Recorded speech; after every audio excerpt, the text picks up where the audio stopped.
안녕하세요. 흑가백TV의 최원장입니다. 그동안 입시 때문에 좀 바빠서 인터뷰를 못하다가 오랜만에 인터뷰를 진행하게 되는데, 오늘 인터뷰의 주인공은 2021년 올해 작가상 그 후보로 선정된 김상진 작가를 초대해서 인터뷰해보도록 하겠습니다. 안녕하세요.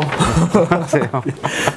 자, 우선 자기 소개 한번 그냥 간단하게 부탁드릴게요. 설치와 미디어 작업을 하고 있는 김상진 작가입니다. 설치 작업을 주로 많이 하고 있고, 저도 국립현대 지금 전시 중인 작업 보고 왔는데, 최근 그 작업을 보면 거의 이제 큰 공간에 이제 설치를 하고 있는데, 주로 본인이 하고 있는 작업에 대해서 간략하게 한번 설명 좀 해주시면 좋을 것 같아요. 이제 지금까지 해왔던 작업들은 인간의 인식과 기호에 관련된 지점들이었던 것 같아요. 그것들은 우리가 보는 대상이 참인지 거짓인지, 그것이 옳은지 옳지 않은지, 혹은 그것이 존재하는지 하지 않는지 경계선에 있는 질문들이었던 것 같고요. 이번 전시에서는 지금 얘기한 것들이 그대로 현실에 반영이 되고 있다라고 했을 때 이제 가상성이라는 부분을 빼놓고 갈 수가 없을 거예요. 이 가상성이라는 부분은 어떤 디지털 그리고 인터넷, 이 데이터의 시대가 된 이후로 계속 우리의 삶을 점유해 들어오고 있거든요. 그래서 옛날에는 이 가상성이라는 게 굉장히 신기한 거였어요. 사실 우리가 어렸을 때만 해도. 제가 고등학교 3학년 때 인터넷이 나왔거든요. 그 신기했던 경험이 지금은 너무나도 일상에서 당연한 경험이 됐잖아요. 그렇죠. 아무도 그것에 대해서 의문을 가지지 않고, 심지어는 모두가 핸드폰 화면 속에 빠져서 사는 세상이 된 거죠. 의심도 하지 않고 그냥. 그럴 필요가 없는 거죠. 왜냐하면은 그 얘기는 뭐냐면은 이게 더 이상 가상이 아니라 현실의 일부가 된 거예요, 가상이. 그래서 굳이 현실과 가상을 분리할 필요가 없는, 스티브 잡스가 처음 아이폰 4였나를 내놨을 때 화질에 대해서 얘기를 하면서 그 패널을 뭐라고 불렀냐면은 레티나 디스플레이라 그랬었어요. 이 이상은 눈이 차이를 구별할 수 없다라는 의미였었거든요. 그러한 과정까지 가게 되면은 이제 더 이상 우리한테 현실이 필요가 없어지는 지점이 되는 거죠. 그건 너무 과장된 이야기 아니야 라고 사람들이 이야기를 할 수도 있겠지만, 이 과정들은 점점 더 가속화돼서 진행이 돼가고 있어요. 좋고 싫고의 문제가 아니라 좋고 싫고의 문제가 아닌 거죠.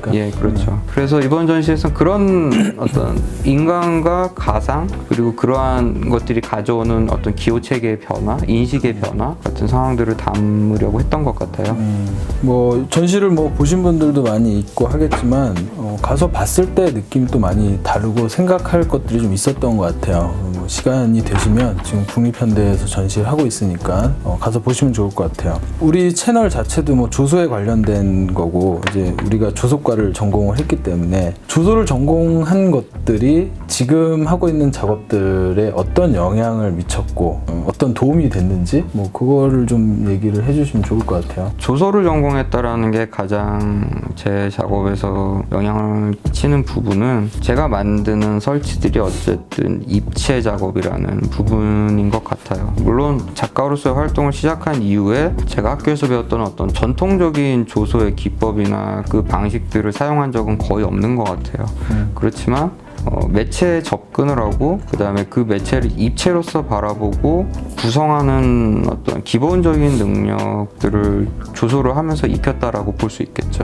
거의 대부분이 그런 것 같고, 요즘 조소과를 졸업한 지금 후배들 작업하는 친구들도 돌깎고 이렇게 전통적인 방식으로는 잘 안 하고 있긴 한데, 저도 이제 학생들한테 그렇게 얘기를 많이 하는 것은, 그래도 뭔가를 입체로 만들어 본 데서 온 경험이 여러 설치나 이런 데 좀 도움이 된다, 입체를 다루는데.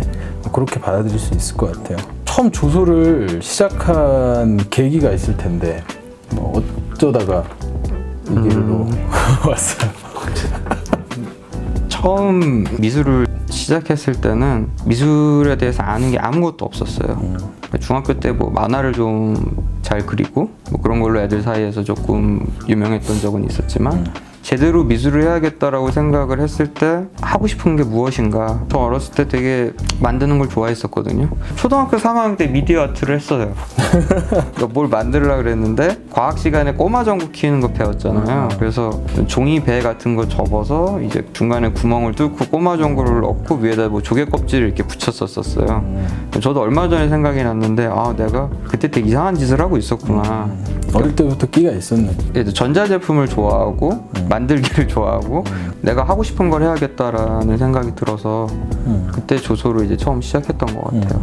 어쨌건 계기는 이제 뭐 만들기 했던 좋은 기억들에서 출발을 한 거네. 그러면 이제 주소를 선택을 하고 조소학원을 다니게 된 건가요? 네, 주소를 선택을 하고 조소학원을 이제 처음 다니게 됐는데, 그게 흑과백 조소학원? 네, 그때 이제 흑과백이죠. 형이 있는 흑과백이 아니라. 나는 그게 없었지. 나 군대에 있을 때니까 98년 뭐 때쯤이겠네. 예, 99년. 99년. 예, 되게 저는 재밌는 경험이었어요. 모델링을 처음 시작을 하는데 선생님이 와서 저한테 이제 이렇게 얘기를 하는 거야. 니께 제일 닮았다. 근데 니 건 양감이 없다. 근데 그 양감이라는 게 굉장히 입체에 대한 감각이거든요. 그렇죠. 그러니까 사람 형태를 보고 뭔가를 만들 때 평면들만 했던 경험만 있다 보니까 사람을 보고서 한 라인만 이해를 하는 거예요. 그래서 또 돌리면은 이쪽에서 보면 이쪽에서 맞추면 이쪽에서 안 맞고 이쪽에서 맞추면 이쪽에서 안 맞는 경험들이 이제 막 생기는 거죠. 물론 그걸 통해서 양감을 배웠겠지만 계속 느꼈던 거는 나는 더 선적인 형태에 익숙하거나 그쪽을 더 잘 보고 양적인 건 사실 구조에 대한 이해가 있어야 되잖아요.